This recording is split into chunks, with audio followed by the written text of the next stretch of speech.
Hi, I'm Dr. Joseph Marbach. At Georgian Court University, we're committed to educating the public about the importance of higher education and its impact on our communities. That's why we're proud to support the important educational programming produced by the CAUCUS Educational Corporation. State of Affairs with Steve Adubato is brought to you from the Agnes Veris NJTV studio at 2 Gateway. Funding has been provided by RWJ Barnabas Health, Wells Fargo, Georgian Court University, the New Jersey Education Association, New Jersey Resources, Adler Aphasia Center, helping stroke and brain injury survivors recover their speech. And by Choose New Jersey. Our mission is attracting companies to the Garden State. Promotional support provided by the New Jersey Business and Industry Association. And by New Jersey Monthly, the magazine of the Garden State, available at newsstands.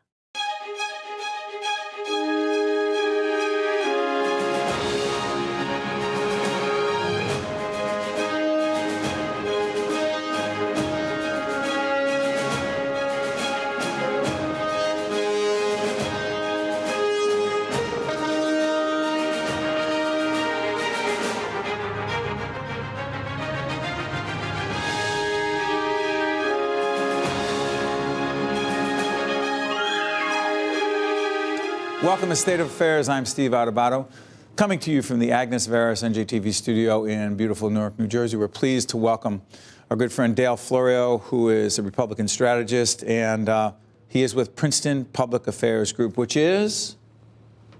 Best in class.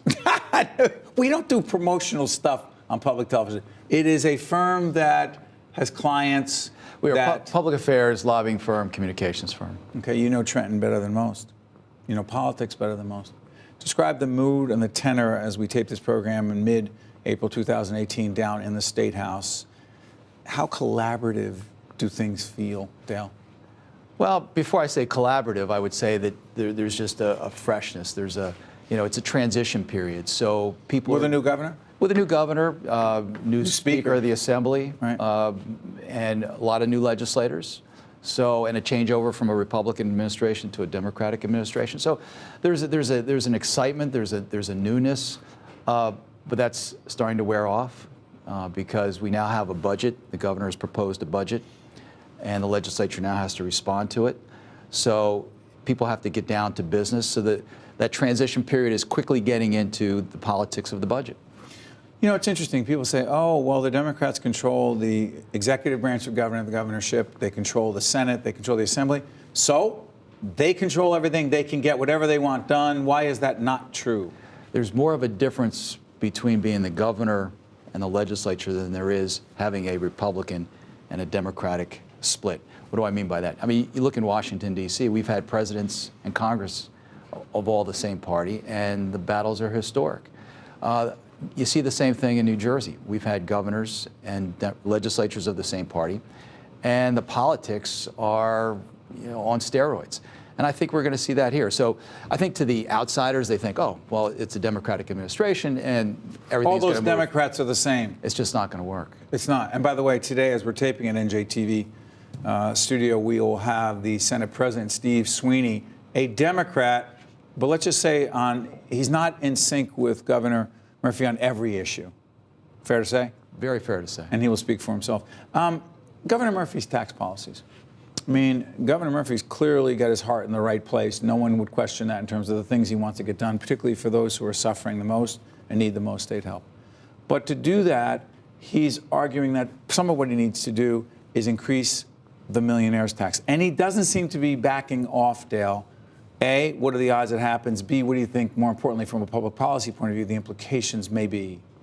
Well, I think there's a good chance that it would happen. It's going to be hard for a lot of Democrats who voted for it twice, I think. That's right. Sent a bill to Governor Christie, who then vetoed the bill. Yeah, they were convinced it wasn't going to happen. It was easier to vote for it. It was, and you hear that from some of them in the back room.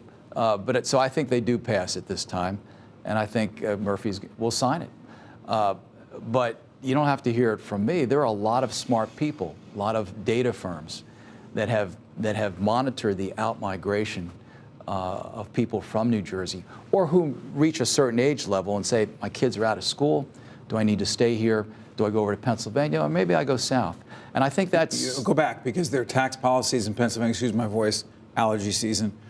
Because in Pennsylvania and Florida, what, tax policy is different? Well, there's no income tax in Florida, and in Pennsylvania, they don't tax your retirement income in Pennsylvania. It's zero. But it's not as if, Dale, that Governor Murphy, is not smart enough, and his people aren't smart enough to understand that that's a risk. I don't believe they believe that's going to happen, because if that were to happen, we would lose the revenue of the wealthiest New Jerseyans. That's not what they want, and they don't believe that's going to happen. It's the Achilles heel of the narrative. So you can't, whether you maybe suspect it, you can't say it. And in order to do the things that he wants to do, he's going to need the money. Now, I think the false narrative on it is that the amount of money that one would expect to get from a millionaire's tax. If it's a true millionaire's tax, is about $700 to $800 million. That's what they're projecting. What would that do for us in terms of funding public schools, in terms of the pension crisis, et cetera, et cetera? It's from a fully funding schools. It's maybe half of what you need. But it does help. Sure, it helps, but it's only going to help. There's a lot of conversation about fully funding the formula, but there have been public school formula, state funding of K public through schools. 12 public funding. There's been a lot of conversation by Republicans and Democrats who believe that the package that was developed back in 2008 under Corzine, the funding program, is outdated. So you could put more money into it, but many people believe that the formula is not current. Let's move to Washington. Not literally, but Right. Let's talk. You were on many times with us. I remember, I think you were on with our friend Julie Roginski at a certain point during the campaign, a Democratic strategist, talking about the presidential campaign. You believed Trump was going to win. I was like, what is Dale talking about? And now he is in office. He's been in office for a while. This investigation, the Mueller investigation, don't know where it's going to go. Not our point. I do want to talk about and get your sense of Trump's tax policies, A, as it relates to states like New Jersey, because state and local taxes can't deduct them. $10,000 cap, that's ridiculous for a lot of us. Let's just say our property taxes are a few dollars more than that. But the other part of it is I want to talk trade wars. Right. Talk state and local taxes first.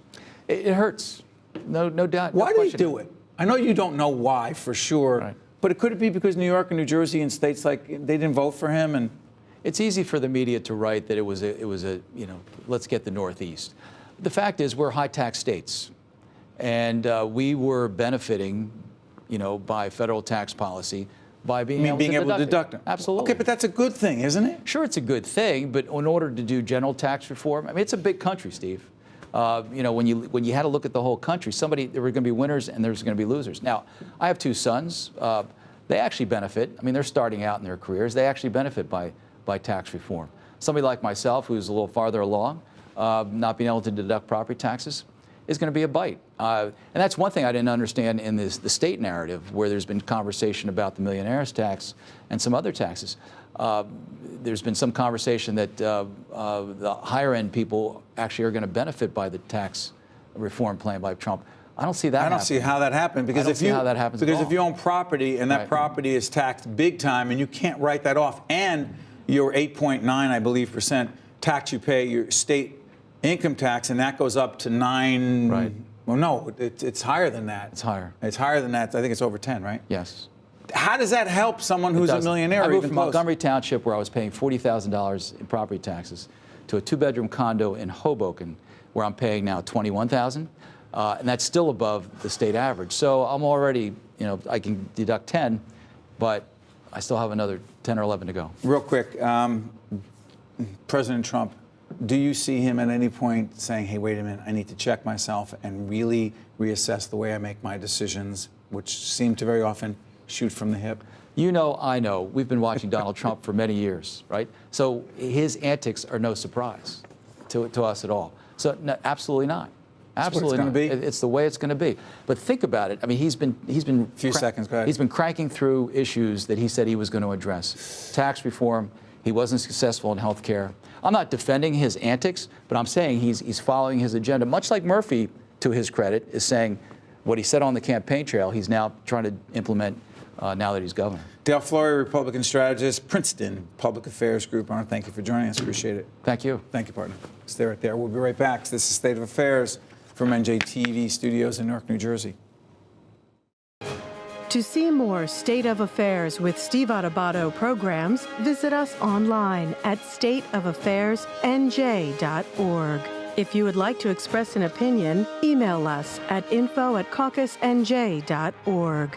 Find us on Facebook at facebook.com/Steve Adubato, PhD. And follow us on Twitter at Steve Adubato. We're pleased to welcome back John Sarno, President, Employers Association of New Jersey. How you doing, John? Oh, very well, thanks. Help us on this. We were talking about this off air. There's actually going to be a lot of news that is being made. Check out NJTV News to cover this. The governor will be signing a bill on the 24th of April. We're taping right before that, on equal pay. What is the bill and why does it matter? Well, the bill is probably going to be the most sweeping, powerful equal pay equity law in the country.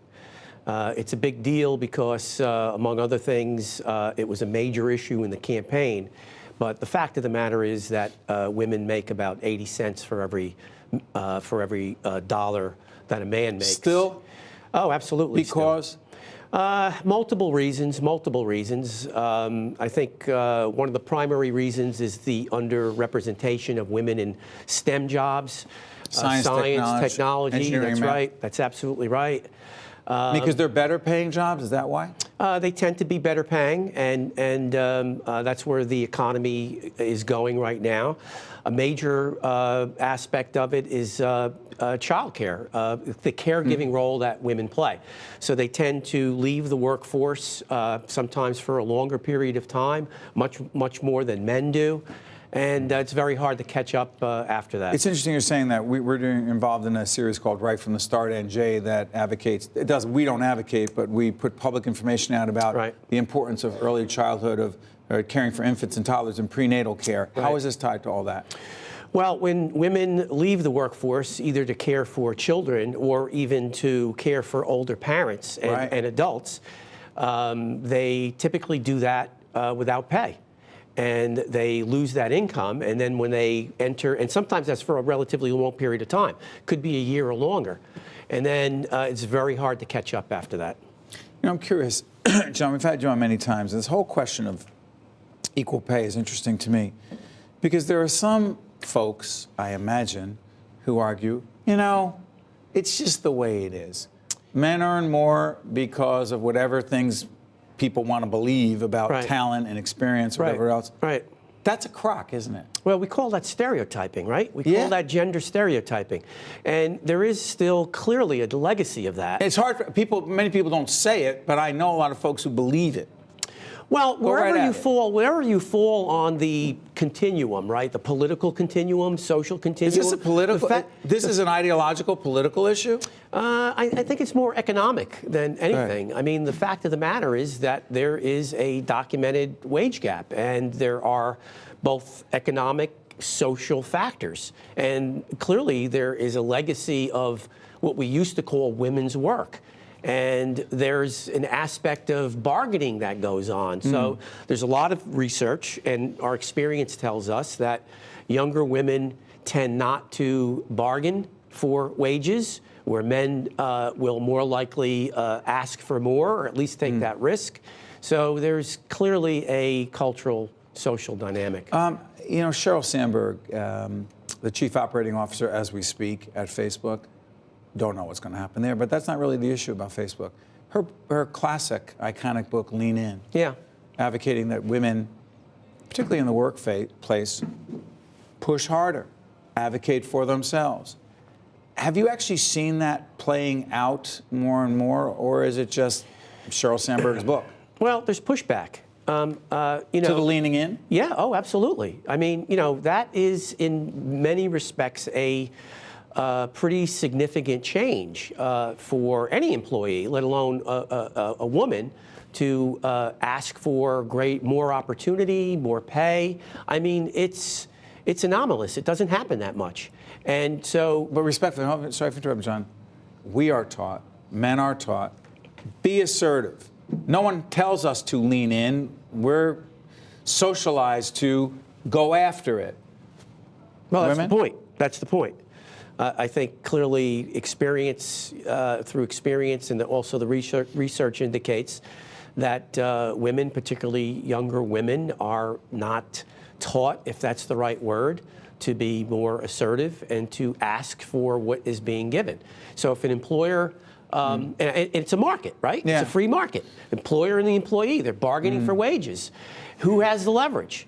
Primarily, it's the employer, but it's maybe worth to ask if you believe that you're worth more than what the offer is. John, we don't have to show a long time, so I'll take this liberty. Push back, lean forward if it's not right. You have a daughter. I have two. You have two daughters. Looking for work, dealing with these issues. This is not just public policy for you in the abstract. This is real. Oh, sure. Absolutely. How do you advise? Well, we talk a lot about self-esteem and knowing yourself and what your worth is. And, you know, you have to be sensitive to the environment and who you're speaking with. But sometimes it's worth taking the risk to assert yourself and to articulate your worth and see what happens. Finally, tell folks about the Employers Association of New Jersey and why you're so actively involved in this particular issue. Well, the equal pay law will apply to every employer in the state, regardless of size. So if you have one employee or if you have 10,000 employees, the law will apply to you. I think in addition to, and we don't have time to go into the legal standards, there's a big part of the law that will require pay transparency. So that what do you mean? Employees will be allowed to talk with each other about how much they're making. They'll be allowed to go to their employer to disclose what their coworkers are making. So historically, it's like never talk about it's been viewed, wages have been viewed as proprietary information or confidential information. The law changes that, and I think with that greater transparency, we'll have more men and women, quite frankly, having more information, asking their employers for wage adjustments, and then the employer is going to have to decide what to do. So what's our role at EA&J, the Employers Association, is to teach and train employers how to deal with this. John Sarno is the president of the Employers Association of New Jersey. I want to thank you, John, for joining us and educating us every time. Okay, take care. Thank you, buddy. Stay right there. All righty. State of Affairs. We'll be right back right after this. To see more State of Affairs with Steve Adubato programs, visit us online at stateofaffairsnj.org. If you would like to express an opinion, email us at info@caucusnj.org. Find us on Facebook at facebook.com/Steve Adubato, PhD. And follow us on Twitter at Steve Adubato. State of Affairs is pleased to welcome Dr. Pamela Clarke, President and Chief Executive Officer of Newark Community Health Center, Inc. Good to see you, Doctor. Well, thank you for having me, Steve. We were at a meeting just a couple weeks ago, the Newark Community Advisory Board meeting in Newark. Tell folks where your organization is and who you serve. Okay, I work for Newark Community Health Centers. Just talk to me right here. Fantastic. I work for Newark Community Health Centers. We're federally qualified health centers in Essex. So we're found at 741 Broadway, 101 Ludlow, and we're at 92 Ferry Street in Newark. We're also found in East Orange at 444 William Street and also 1150 Springfield Avenue in Irvington and 37 North Day in Orange. Describe your clientele. I was struck by the number. How many people do you serve every year? We serve 46,000 patients across those sites, Steve. Describe the kinds of issues they're dealing with, health issues. No, the people who come to our health center are people who work and live in the community. The majority of them are women. Actually, 65% of the people who come to the health center are women. A lot of them are unemployed or underemployed and living in the community in public housing. You find that the people who live in these public housing are very much concerned about how they live, can they pay their rent, will they be evicted tomorrow? And also they're concerned about the violence and will their children come home? So what happens with our people who come to our health center is that they're more concerned about those social issues than their health care. Interesting. By the way, when Dr. Clarke gave this presentation at the Newark Community Advisory Board, which was convened by the folks at RWJ, Barnabas Health, and I was moderating this. This is what I was struck by. You can, by the way, go on their website, Pam's website, you'll find this out. Determinants of health. I was blown away by this. These are the determinants of health. Education, social support networks, culture, genetics, health services, gender, income and social status, occupation, physical environment, social and economic environment. These and other determinants of health, complicated. Very complicated, Steve. And because it's so complicated, and research has been done about this, and it's all clearly defined, but we still are not able to overcome them. And I think it's because of the intricacies of the people who live in the community. And so we know the determinants of health. We know what poverty does. Poverty makes people live and work a certain way. And because of that, then their health is challenged because they are not able to do the good things, Give me the an right example. things. Well, first and foremost, because you're poor, you're going to find you're going to eat fast food, or you're not going to eat properly. You never eat vegetables, and you're always eating fries. No, I'm not saying potato is not bad for you, but too much fries That's right. will have a bad impact on you. And so this is what it does. Poverty will not let you take the time to send your child to school so that they can be fully educated. And so you have a lot of dropout because poverty does not give you that strength and enthusiasm and encouragement about staying in school. How's that a health issue? It is a health issue because here's the point. If you do not educate your child and you do not educate yourself, you will not know how to eat properly. You will not know about how stress can come about because of various things. And you really are not exposed to the things that you need to do to have a good quality of life. So quality of life, because of the lack of these, the education means that people struggle. They are not conscious of what they need to do and the impact it has on the body. People still do not know, Steve, that if you eat too much sugar, you're going to get diabetes. They still believe that, eating a lot of sweets is okay because it's comfort food. Drinking But soda, what? yes. But say that Yes. in soda. Someone says, makes me feel better. You say? Well, why not? Because in this world we live in, I want to feel good. So they will always go for the comfort What food. price do we pay? A very high price. Because whether you are a child, you become obese, and then you develop childhood diabetes due to obesity, and then you as a parent now get stressed and concerned because you're also suffering from obesity and hypertension and diabetes. So collectively, if everybody in your family is so sick from such an early age, then your life becomes unhealthy because you are now struggling with just to get through on a daily basis. Doctor, the other thing is, and again, the graphics I'm showing can be seen on at the website of your organization. This is primary health care. It talks about a healthy start, women's health, all around women's health. And one of the reasons I'm thinking about this is because we're involved in an initiative called Right from the Start, NJ, 0 to 3, infants and toddlers, and prenatal care. That's a big part of what you and your colleagues do because why are those years so important? It is critical, Steve. First and foremost, from inception, once you get pregnant, your body begins to develop the cells that make you a human being. And brains are developing even during conception. Yes, because the cells, you must have healthy genes in order to produce healthy babies. And so if the woman does not take care of her body, then the cells that she produces in order to copulate with the sperm will not be healthy. Even the sperm themselves may not be healthy sperms. And then you pass on to the child these deficiencies, so to speak. And then as you develop the baby in the womb, you have to have the right nutrients, folic acid, all of those things in order for you to produce a healthy baby. What does the baby need from birth to 3? From birth, healthy living, good food from the part of the parent. The parent must be able to eat properly so that she will generate all the nutrients that's passed on to the child. You must also reduce the risk that an exposure to drugs and to alcohol and to certain toxic substances, because remember, toxic substances is not just drugs and these on the street drugs that exist, but also things in your household. Some of the cleaning things that you use, you can expose yourself to toxins that get into your body, into the child, and it affects the Before I development. let you go, Dr. Clarke, real quick, someone says, oh, that's a Newark issue, that's an urban issue. It's not my issue. I live in the suburbs, rural area. You say? It affects you too.